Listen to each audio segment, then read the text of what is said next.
Chapitre 31. Le sermon sur la montagne, les béatitudes, deuxième partie.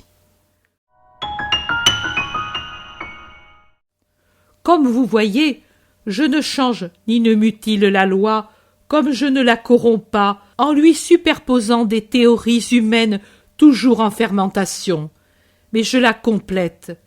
Elle est ce qu'elle est, et telle elle restera jusqu'au dernier jour, sans qu'on en change un seul mot ou qu'on en supprime un commandement.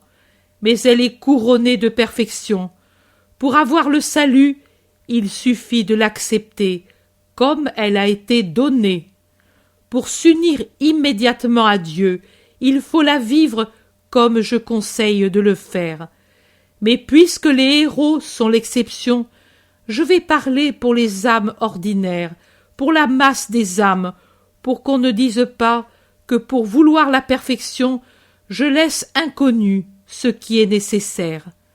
Cependant, de ce que je vous dis, retenez bien ceci.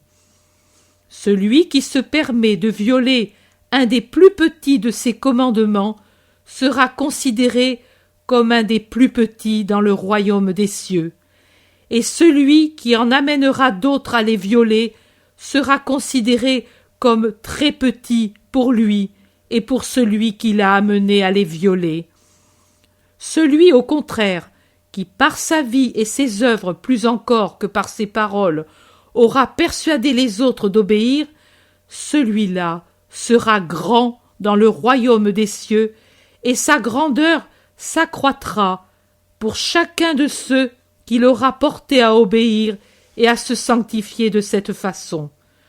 Je sais que ce que je vais dire sera désagréable pour un grand nombre, mais je ne puis mentir, même si la vérité que je vais dire me crée des ennemis. En vérité, je vous dis que si votre justice ne se recrée pas en se détachant complètement de cette pauvre chose qu'on a injustement dénommée justice, celle des scribes et des pharisiens, que si vous n'êtes pas beaucoup plus et vraiment juste que les pharisiens et les scribes qui croient l'être en accumulant les formules mais sans changer profondément leurs esprits, vous n'entrerez pas dans le royaume des cieux. Gardez-vous des faux prophètes et de ceux qui enseignent l'erreur. Ils viennent à vous comme des agneaux, et ce sont des loups rapaces. Ils viennent à vous sous des dehors de sainteté, et ils se moquent de Dieu. Ils disent aimer la vérité, et se nourrissent de mensonges. Étudiez-les avant de les suivre. L'homme a la langue pour parler, des yeux pour voir, et les mains pour faire des gestes, mais il y a une autre chose qui témoigne avec plus de vérité de ce qu'il est réellement, ses actes. Et que voulez-vous que soient deux mains jointes pour la prière, si ensuite l'homme est voleur et adultère? Et que sont deux yeux qui, voulant faire les inspirer, chavirent de tous côtés, si ensuite, finie l'heure de la comédie, ils se plaisent à regarder avidement la femme ou l'ennemi dans un désir de luxure ou d'homicide? Et que voulez-vous que soit la langue qui sait siffler la chanson mensongère de la louange et séduire par ses paroles mielleuses, alors qu'ensuite, par derrière, elle vous calomnie et est capable de se parjurer pour vous faire passer pour des gens méprisables? Qu'est la langue qui fait de longues oraisons hypocrites et s'en va tuer aussitôt la réputation du prochain ou séduire sa bonne foi? Elle est répugnante. Répugnants sont les yeux et les mains qui mentent, mais les actes de l'homme, les vrais actes, c'est-à-dire sa façon de se comporter en famille, dans le commerce, envers le prochain et les serviteurs, voilà ce qui témoigne. Celui-ci est un serviteur du Seigneur, car les actions saintes sont le fruit d'une religion vraie. Un bon arbre ne donne pas de mauvais fruits, et un arbre mauvais ne donne pas de bons fruits. Ces broussailles piquantes pourront-elles donner des raisins savoureux? Et ces chardons encore plus piquants pourront-ils faire mûrir des figues délicieuses? Non, En vérité, vous ne cueillerez sur les premières que quelques mûres peu agréables, et ce sont des fruits immangeables que donneront ces fleurs épineuses tout en étant des fleurs. L'homme qui n'est pas juste pourra inspirer le respect par son aspect, mais par cela uniquement.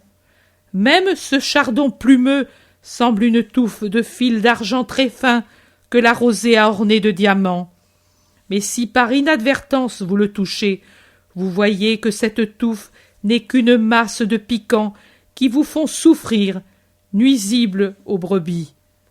Aussi les bergers les arrachent de leur pâturage et les jettent au feu allumé pendant la nuit pour que les graines n'échappent pas à la destruction.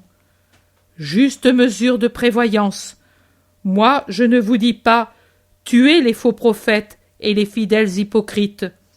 Au contraire, je vous dis, laissez-en la charge à Dieu. Mais je vous dis, faites attention, écartez-vous-en pour ne pas être empoisonnés par leur suc. Comment Dieu doit être aimé? Je l'ai dit hier. J'insiste sur la façon dont on doit aimer le prochain.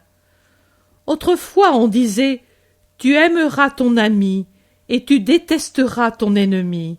Non, non, pas ainsi. C'était bon pour les temps où l'homme n'avait pas le réconfort du sourire de Dieu. Mais maintenant viennent des temps nouveaux, des temps où Dieu aime tant l'homme qu'il lui envoie son Verbe pour le racheter. Maintenant le Verbe parle, et c'est déjà la grâce qui se répand. Puis le Verbe consommera le sacrifice de paix et de rédemption, et la grâce non seulement sera répandue, mais sera donnée à tout esprit qui croit au Christ. C'est pour cela qu'il faut élever l'amour du prochain à la perfection qui ne distingue pas l'ami de l'ennemi. On vous calomnie, aimez et pardonnez. On vous frappe, aimez et présentez l'autre joue à qui vous gifle, en pensant qu'il vaut mieux que la colère s'attaque à vous qui savez la supporter, plutôt qu'à un autre qui se vengerait de l'affront. On vous a volé? Ne pensez pas « Mon prochain est un être cupide », mais pensez charitablement « Mon pauvre frère est dans le besoin », et donnez-lui aussi la tunique s'il vous a déjà enlevé le manteau. Vous le mettrez dans l'impossibilité de faire un double vol, car il n'aura plus besoin de voler la tunique d'un autre. Vous dites « Ce pourrait être vice et non besoin ». Eh bien, donnez-le quand même. Dieu vous en récompensera, et l'injuste expira. Mais souvent, et cela rappelle ce que j'ai dit hier de la douceur, de se voir ainsi traité, le pécheur renoncera sincèrement à son vice et se rachètera en réparant le vol par la restitution. Soyez généreux envers ceux qui, plus honnêtes, vous demandent, au lieu de vous voler, ce dont ils ont besoin. Si les riches étaient réellement pauvres en esprit, comme je vous l'ai enseigné hier, il n'y aurait plus ces pénibles inégalités sociales, cause de tant de malheurs humains et surhumains. Pensez toujours, mais si moi j'avais été dans le besoin, quel effet m'aurait produit le refus d'une aide? Et d'après la réponse, agissez. Faites aux autres ce que vous voudriez qu'on vous fasse, et ne faites pas aux autres ce que vous ne voudriez pas qu'il vous soit fait. L'ancienne parole « œil pour œil, dent pour dent » n'est pas dans les 10 commandements, mais on l'a ajoutée parce que l'homme privé de la grâce est tellement féroce qu'il ne peut comprendre que la vengeance. Elle est annulée, bien sûr qu'elle est annulée par la nouvelle parole. Aime celui qui te hait, prie pour celui qui te persécute, justifie celui qui te calomnie, bénis celui qui te maudit, fais du bien à celui qui te fait du tort, sois pacifique avec le querelleur, condescendant avec celui qui t'importune, volontiers secourable pour celui qui te sollicite. Ne sois pas usurier, ne critique pas, Ne juge pas. Vous ne connaissez pas les raisons des actions des hommes. En toutes sortes d'aides, soyez généreux, soyez miséricordieux. Plus vous donnerez, et plus l'on vous donnera.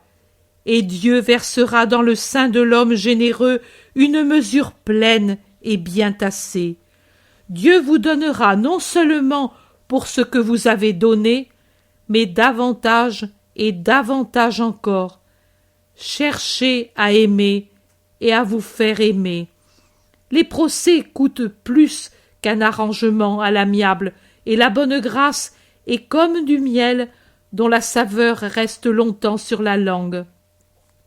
Aimez, aimez, aimez, amis et ennemis, pour être semblable à votre Père qui fait pleuvoir sur les bons et les méchants et fait luire son soleil sur les justes et les injustes, se réservant de donner un soleil et des rosées éternelles, et le feu et la grêle infernaux, quand on aura trié les bons comme des épis choisis dans les gerbes de la récolte.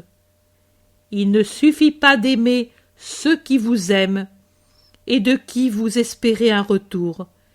Il n'y a pas de mérite à cela.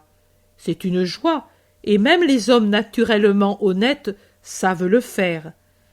Même les publicains le font, et aussi les gentils.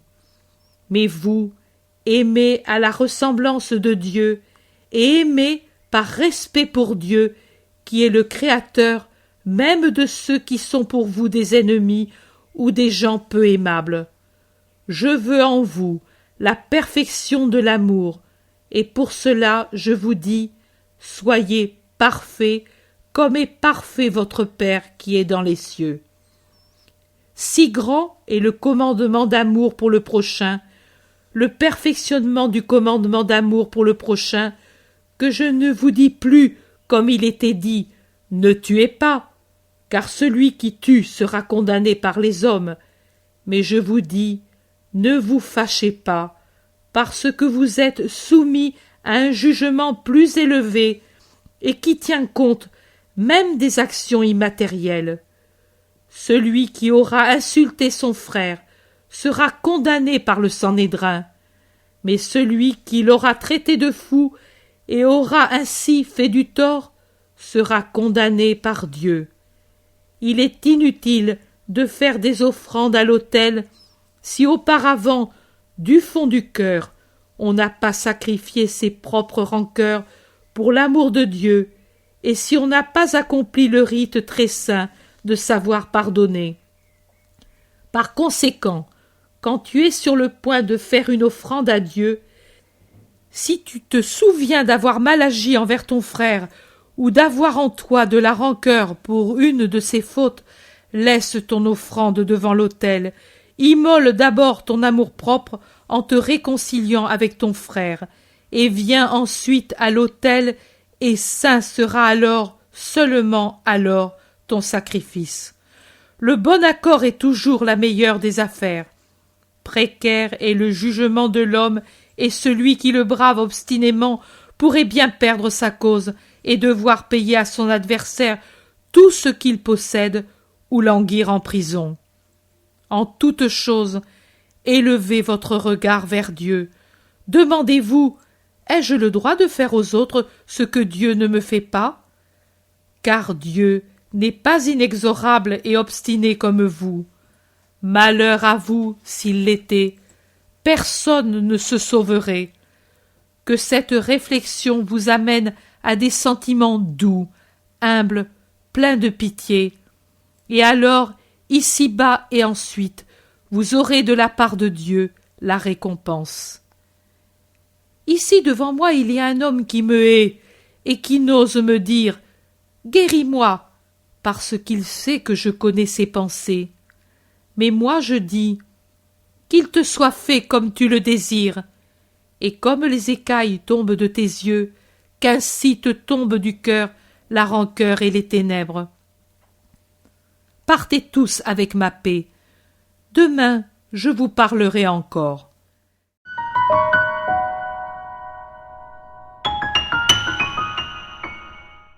l'intérêt pour les écrits de Maria Valtorta ne cesse de grandir.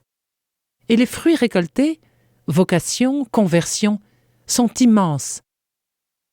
Visionnaire de la vie du Christ, de la conception de Marie jusqu'au début de l'Église, sa description des personnages, de leur psychologie, la précision des lieux où ils évoluent, des coutumes et mœurs de l'époque, est proprement sidérante et à ce jour inégalée.